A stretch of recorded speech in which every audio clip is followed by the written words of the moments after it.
ಕಿರಣ ಸುದ್ದಿ ವಾಹಿನಿಗೆ ಸ್ವಾಗತ. ಇದು ನಿಮ್ಮ ವಿಶ್ವಾಸ ಸುದ್ದಿಯ ಪ್ರತೀಕ.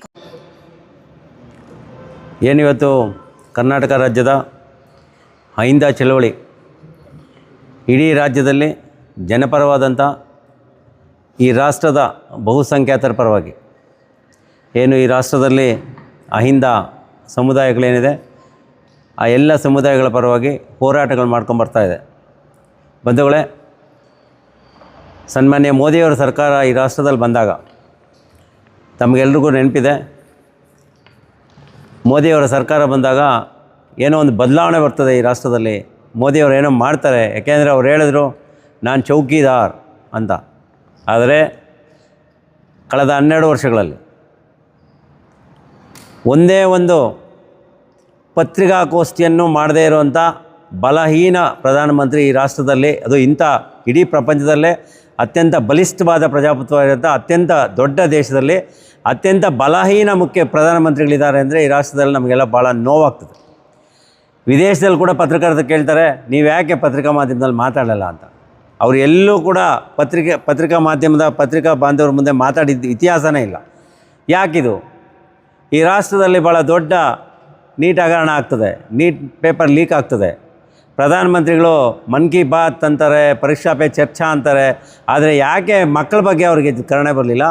21 ಜನ ಮಕ್ಕಳು ಸಾಯ್ತಾರೆ. ನಮ್ಮ ಜಿಲ್ಲಾ ಸಂಚಾಲಕರು ವೆಂಕಟಸ್ವಾಮಿ ಅವ್ರ ಮಗಳು ಕೂಡ ನೀಟ್ ಎಕ್ಸಾಮ್ ಬರ್ತಿದ್ಲು. ಪಾಪ ಮಗು ಎಷ್ಟು ಪ್ರಿಪೇರ್ ಆಗಿತ್ತು ನನಗೂ ಗೊತ್ತಿದೆ. ಅಷ್ಟು ಪ್ರಿಪೇರ್ ಆಗಿ ಎಕ್ಸಾಮ್ಗೆ ಹೋದಾಗ ನೀವು ಪೋಸ್ಟ್ಪೋನ್ ಇನ್ನು ಮತ್ತೆ ಎಕ್ಸಾಮ್ ಬರೀಬೇಕು, ಎಕ್ಸಾಮ್ ಬರೆದಾಗ ಅವ್ರ ಮನಸ್ಥಿತಿ ಹೇಗಿರ್ತದೆ? ಯಾಕೆಂದರೆ ಭಾಳ ಎಳೆ ಮಕ್ಕಳು ಅವರು, 15-16 ವರ್ಷದಲ್ಲಿ ನೀಟ್ 16ರಿಂದ 18 ವರ್ಷದಲ್ಲಿ ನೀಟ್ ಎಕ್ಸಾಮ್ ತೊಗೊಳ್ಳೋಂಥ ಮಕ್ಕಳ ಮನಸ್ಥಿತಿ ಆಗಿರ್ತದೆ. ಇದು ಅರ್ಥ ಆಗದೇ ಇರೋ ಒಬ್ಬ ಪ್ರಧಾನಮಂತ್ರಿ ಈ ರಾಷ್ಟ್ರದಲ್ಲಿದ್ದಾರೆ ಅಂದರೆ ಅವ್ರಿಗೆ ಅರ್ಥ ಆಗೋದಾದರೂ ಏನು? ಕೇವಲ ಅದಾನಿಯವ್ರಿಗೆ ಏರ್ಪೋರ್ಟ್ಗಳು ಬರ್ಕೊಡೋದು ಅರ್ಥ ಆಗುತ್ತಾ? ಅದಾನಿಯವ್ರಿಗೆ ಬಂದರುಗಳನ್ನ ಬರ್ಕೊಡೋದು ಅರ್ಥ ಆಗುತ್ತಾ? ಅಥವಾ ಅವ್ರದ್ದೇ ಆದಂಥ ಒಂದು ಏನು ಸೋಷಿಯಲ್ ನೆಟ್ವರ್ಕ್ ಇದೆ, ಅವರು ಇವತ್ತು ಸೋಷಿಯಲ್ ಮೀಡಿಯಾನ ಕೂಡ ಬೈತಾ ಇದ್ದಾರೆ. ಇವತ್ತು ವಾಟ್ಸಪ್ ಯೂನಿವರ್ಸಿಟಿ ಅವ್ರದ್ದೇನು ವಾಟ್ಸಪ್ ಯೂನಿವರ್ಸಿಟಿ RSS ಅವ್ರದ್ದು ಆ ವಾಟ್ಸಪ್ ಇವಾಗ ನೋಡ್ತಾ ಇದ್ದೀನಿ 3 ದಿವಸದಿಂದ ಆಗ್ತಾಯಿದ್ದಾರೆ. ಏನೋ ಅಮೇರಿಕ ಅಧ್ಯಕ್ಷ ಚೀನಾಗೆ ಹೋಗ್ಬಿಟ್ರಂತೆ, ಚೀನಾ ಇಂಡಿಯಾ ಮೇಲೆ ಕುತಂತ್ರ ಅಂತೆ. ಇವರೆಲ್ಲ ಓಟ್ ಆಗ್ತಾ ಇದ್ದಂಗೆ ನಿಮ್ಗೆ ನೆನಪಿರ್ಲಿಲ್ವಾ ಇವರೆಲ್ಲ ದೇಶದ್ರೋಹಿಗಳು ಅಂತ? ಇವತ್ತು ಕೇವಲ ಒಂದು ಪ್ರೊಟೆಸ್ಟ್ ಮಾಡ್ತಾ ಇದ್ದಾರೆ ಒಂದು ಅನ್ಯಾಯದ ವಿರುದ್ಧವಾಗಿ ಅಂದ ತಕ್ಷಣ ಇಡೀ ಯುವ ಸಮುದಾಯ ಇವತ್ತು ನಿಮಗೆ ದೇಶದ್ರೋಹಿಗಳಾಗಿ ಕಾಣ್ತಾ ಇದೆ. ಅವ್ರಿಗೆ ಬೇರೆ ಬೇರೆ ದೇಶಗಳಿಂದ ದುಡ್ಡು ಬರ್ತಾ ಇದೆ. ಅಲ್ಲ, ಅದನ್ನು ನಂಬುವಂಥವ್ರೆ ಅಂತ ಮೂರ್ಖರು. ಬೇರೆ ದೇಶದಿಂದ ಅವ್ರಿಗೆ ಹಣ ಹರಿದು ಬರ್ತಾ ಇದೆ ಅಂದರೆ ಅದು ನಿಮ್ಮ ಕಂಟ್ರೋಲಲ್ವ ಸ್ವಾಮಿ? Central government. ನೀವು ಬರೀ ಸುಳ್ಳು ಹೇಳ್ಕೊಂಡೇ ಅಧಿಕಾರದಲ್ಲಿರೋದು. ನೀವು ಸುಳ್ಳು ಹೇಳಿದ್ರೆ ಏನೋ ಸ್ವಿಸ್ ಬ್ಯಾಂಕಲ್ಲಿ ದುಡ್ಡಿದೆ ಅಂದರೆ ಇಲ್ಲಿವರೆಗೂ ಬರಲಿಲ್ಲ. ಇವತ್ತು ಇದು ಹಸಿ ಸುಳ್ಳಲ್ವೇ? ನಿಮ್ಮದೇ ಮಂತ್ರಿಗಳು, ನಿಮ್ಮದೇ ವಿದೇಶಾಂಗ ಸಚಿವರು, ನಿಮ್ಮದೇ ಗೃಹ ಮಂತ್ರಿಗಳು, ಮತ್ತು ಅವರೆಲ್ಲ ಏನು ಮಾಡ್ತಾಯಿದ್ದಾರೆ? ನಿಮ್ಮ ವಾಟ್ಸಪ್ ಗ್ರೂಪ್ಗಳಲ್ಲಿ ನಿಮ್ಮವರೇ ಹರಿಬಿಡ್ತಾ ಇರೋದು. ಏನೋ ಆಗೋಗ್ಬಿಟ್ಟಿದೆ ಈ ದೇಶದಲ್ಲಿ. ಏನೋ ಚೀನಾದವರು ಷಡ್ಯಂತ್ರ ಮಾಡ್ತಾವ್ರು, ಅಮೇರಿಕಾದವರು ಕರ್ಕೊಂಬಂದು ನಮೋ ಟ್ರಂಪ್ ಅಂತ ಮಾಡಿದ್ದು ಯಾರು? ನಾವೋ ಮಾಡಿದ್ದೀವಿ ನಮಸ್ತೆ ಟ್ರಂಪ್ ಅಂತ. ಕೋಟ್ಯಾಂತರ ರೂಪಾಯಿ ದುಡ್ಡು ಖರ್ಚು ಮಾಡಿ ಲಕ್ಷಾಂತರ ಜನಗಳಿಗೆ ತೊಂದರೆ ಕೊಟ್ಟರಲ್ಲ ಅಲ್ಲಿ ಗುಜರಾತಲ್ಲಿ, ಅದನ್ನು ನಾವು ಮಾಡಿದ್ವಿ. ಇವತ್ತು ಇಡೀ ಪ್ರಜಾಪ್ರಭುತ್ವದಲ್ಲಿ ಸ್ವಾಯತ್ತ ಸಂಸ್ಥೆಗಳೇನಿದ್ದಾವೆ, CBI ಇರ್ಬೋದು, ED ಇರ್ಬೋದು, ಮಕ್ಕಳ ಆಯೋಗ ಇರ್ಬೋದು, ಮಾನವ ಹಕ್ಕುಗಳ ಆಯೋಗ ಬಗ್ಗೆ ಈಗ ಎಲ್ಲವನ್ನು ಕೂಡ ನೀವು ಹಾಳುಗೆಡವಿದ್ದೀರಲ್ಲ, ಇದಕ್ಕೆ ಉತ್ತರ ಯಾರು ಕೊಡ್ತಾರೆ ಸ್ವಾಮಿ? ಮೋದಿಯವರು, ಅಮಿತ್ ಶಾ ಅವರು ಇವತ್ತು ಇಡೀ ರಾಷ್ಟ್ರದಲ್ಲಿ ಆ ಧರ್ಮೇಂದ್ರ ಪ್ರಧಾನವ್ರನ್ನ ಯಾಕೆ ಉಳಿಸ್ಕೋಬೇಕು ಅಂತ ಇಲ್ಲಿವರೆಗೂ ಅರ್ಥ ಆಗಲಿಲ್ಲ. ಮಾನ್ಯ ಲಾಲ್ ಬಹದ್ದೂರ್ ಶಾಸ್ತ್ರಿ ಅವರು ಎಲ್ಲೋ ಒಂದು ರೈಲು ಆಕ್ಸಿಡೆಂಟ್ ಆದರೆ ನಾನು ಜವಾಬ್ದಾರ ಅಂತ ನೈತಿಕವಾಗಿ ರಾಜೀನಾಮೆ ಕೊಡ್ತಾರೆ. ಆದರೆ ನೀವು ಇಷ್ಟು ದೊಡ್ಡ ಅನಾಹುತ ಆಗಿದೆ ಈ ದೇಶದಲ್ಲಿ, ರಾಜೀನಾಮೆ ಕೊಡೋದಿರಲಿ, ಅವ್ರು ಕರೆದು ಮಾತಾಡಲಿಕ್ಕೂ ನಿಮ್ಗೆ ಆ ಸೆನ್ಸ್ ಇಲ್ವಲ್ಲ? ಜಿರಳೆ ಪಕ್ಷ ಉಟ್ಕೊಂಡಿದ್ದಾದ್ರೆ ಯಾಕೆ? ಅವರೇನು ಯಾರು ರಾಜಕಾರಣಿಗಳೆಲ್ಲ. ಆ ಯುವಕರೇನು ಇವತ್ತು ಹೋರಾಟ ಮಾಡ್ತಾಯಿದ್ದಾರೆ, ಅವ್ರಿಗೆ ಯಾವ ಪಕ್ಷದ ಜೊತೆನೋ ಸಂಬಂಧಗಳಿದೆ ಅಂತ ಹುಡುಗರವರು. ಆ ದೀಪ್ತಿ ಅವ್ರ ಪಾಪ ಎಲ್ಲೋ ಅಮೇರಿಕಾದಲ್ಲಿದ್ದ ಹುಡುಗ. ಇವರು ಇದು ಕೋರ್ಟಲ್ಲಿ ಜಿರಳೆಗಳು ಅಂತ ಅಂದಿದ್ದಕ್ಕೆ ತಾನೇ ಆ ಪಕ್ಷ ಉಟ್ಕೊಂಡಿದ್ದು. ನೀವೇ ಅಂದಿದ್ದಕ್ಕೆ ಅವ್ರಿಗೆ ರೋಷ ಬಂದಿದೆ. ಯಾಕೆಂದರೆ ಯುವಕರು ಕೂಡ ಎಷ್ಟು ದಿನ ತಡ್ಕೊಳ್ತಾರೆ ಈ ರಾಷ್ಟ್ರದಲ್ಲಿ? ನಮಗೂ ಕೂಡ ಅನಿಸ್ತಿತ್ತು, ಯಾಕೋ ಈ ಚಳವಳಿಗಳೇ ನಿಂತೋಯ್ತು ಈ ದೇಶದಲ್ಲಿ. ಯಾಕೆಂದರೆ ಭಾರತ ದೇಶಕ್ಕೆ ತನ್ನದೇ ಅಂತ ಇತಿಹಾಸ ಇದೆ. ಜಲಿಯನ್ ವಾಲಾಬಾಗ್ಗೂ ಇವತ್ತು ಜಂತರ್ ಮಂತರ್ ನಡೆದಿದ್ದಕ್ಕೂ ಏನು ವ್ಯತ್ಯಾಸ ಕಾಣ್ತಾ ಇದೆ ನಮಗೆ? ಜಲಿಯನ್ ವಾಲಾಬಾಗಲ್ಲಿ ಡಯರು ಸೈನಿಕರು ನೇರವಾಗಿ ಕರ್ಕೊಂಬಂದರೆ ನೀವು ಗೂಂಡಾಗಳನ್ನ ಕಳಿಸಿದ್ದೀರಲ್ಲ, ಅಲ್ಲಿ ಇದ್ದಂಥವ್ರು ಯಾರಾದರೂ ಪೊಲೀಸ್ ಯೂನಿಫಾರ್ಮ್ ಇದೆಯಾ? ಮಿಲ್ಟ್ರಿ ಯೂನಿಫಾರ್ಮ್ ಇದೆಯಾ? ಅವರು ಜೀನ್ಸ್ ಪ್ಯಾಂಟ್ ಹಾಕ್ಕೊಂಡಿದ್ದಾರೆ, ಟೀ ಶರ್ಟ್ಗಳು ಹಾಕ್ಕೊಂಡಿದ್ದಾರೆ, ದೊಣ್ಣೆಗಳು ಇಟ್ಕೊಂಡಿದ್ದಾರೆ, ಅದಕ್ಕೆ ಕಬ್ಬಣ ಇದೆ ಮುಂದ್ಗಡೆ. ಅವರು ಕೂದಲು ಬಿಟ್ಟಿರೋದಾಗಲಿ, ಅವ್ರು ಇರೋ ಸ್ಟೈಲ್ ಆಗಲಿ ನೋಡಿದ್ರೆ ಅವ್ರು ಗೂಂಡಾಗಳಲ್ಲದೆ ಮತ್ತೇನು ಯಾರು? ಅವ್ರಿಗೂ ನಿಮಗೂ ಏನು ಸಂಬಂಧ? ಅವ್ರನ್ನ ಮಕ್ಕಳ ಮೇಲೆ ಬಿಡ್ತೀರಲ್ಲ ಗೂಂಡಾಗಳನ್ನ.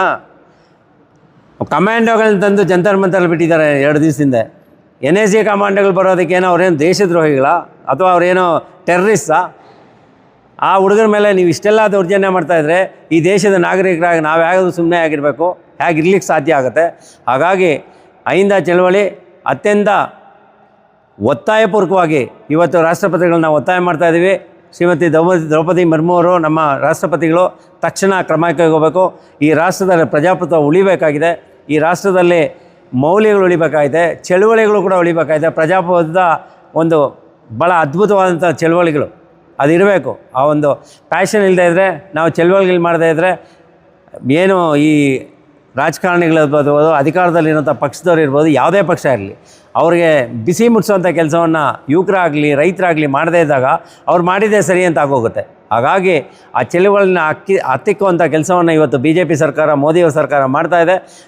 ತಕ್ಷಣ ರಾಷ್ಟ್ರಪತಿಯವರು ಇದರಲ್ಲಿ ಮಧ್ಯೆ ಪ್ರವೇಶಿಸಿ ಈ ಸರ್ಕಾರದ ಮಂತ್ರಿಗಳಾದಂಥ ಅಮಿತ್ ಶಾ ಅವ್ರನ್ನ, ಧರ್ಮೇಂದ್ರ ಪ್ರಧಾನ್ ಅವ್ರನ್ನ ಮತ್ತು ಪ್ರಧಾನಮಂತ್ರಿಗಳು ಕೂಡ ರಾಜೀನಾಮೆ ಕೊಡಬೇಕು ಅಂತ ನಾವು ಒತ್ತಾಯ ಮಾಡ್ತೇವೆ.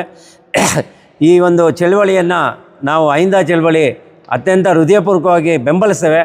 ಮುಂದಿನ ದಿನಗಳಲ್ಲಿ ಯುವಕರಿಗೆ ಅನ್ಯಾಯ ಆಗಬಾರ್ದು. ಯಾಕೆಂದರೆ ಈ ಸರ್ಕಾರ ಕೊಟ್ಟಂಥ ಯಾವ ಮಾತು ಕೂಡ ಇಲ್ಲಿವರೆಗೂ ನಡ್ಕೊಂಡಿಲ್ಲ. ಇವರು ಕೊಟ್ಟಂಥ ಉದ್ಯೋಗ ಆಸೆ ಇರ್ಬೋದು, ಇಲ್ಲಿವರೆಗೂ ಕೊಡಲಿಲ್ಲ. ವಿದ್ಯಾಭ್ಯಾಸದ ಕೂಡ ನಾವು ಗಮನಿಸ್ತಾ ಇದ್ದೀವಿ. ಇವತ್ತು ಈ ರಾಷ್ಟ್ರದಲ್ಲಿ ನಿರುದ್ಯೋಗಗಳ ಸಂಖ್ಯೆ ಹೆಚ್ಚಾಗ್ತಾಯಿದೆ. BE ಗ್ರ್ಯಾಜುಯೇಟ್ಸ್ ಇವತ್ತು 12,000 ರೂಪಾಯಿ ಕೆಲಸಕ್ಕೆ ಹೋಗುವಂಥ ಪರಿಸ್ಥಿತಿ ನಿರ್ಮಾಣ ಆಗಿದೆ. ಯಾಕಾಗಿದೆ ಅಂದರೆ ಅವ್ರ ಉದ್ಯೋಗಕ್ಕೂ ಅವ್ರು ಓದಿರೋದಕ್ಕೂ ಭಾಳ ಇದಾಗ್ತಾಯಿದೆ. ಆದರೆ ಇವತ್ತು ಕರ್ನಾಟಕ ಸರ್ಕಾರದಲ್ಲಿ ಭಾಳ ಆಶಾಭಾವನೆಯಿಂದ ನೋಡ್ಬೇಕು ನಾವು. AI ಬಗ್ಗೆ ಆಗಲೇ ಕೋರ್ಸ್ ತರಬೇಕು ಅಂತ ಹೊರಟಿದ್ದಾರೆ.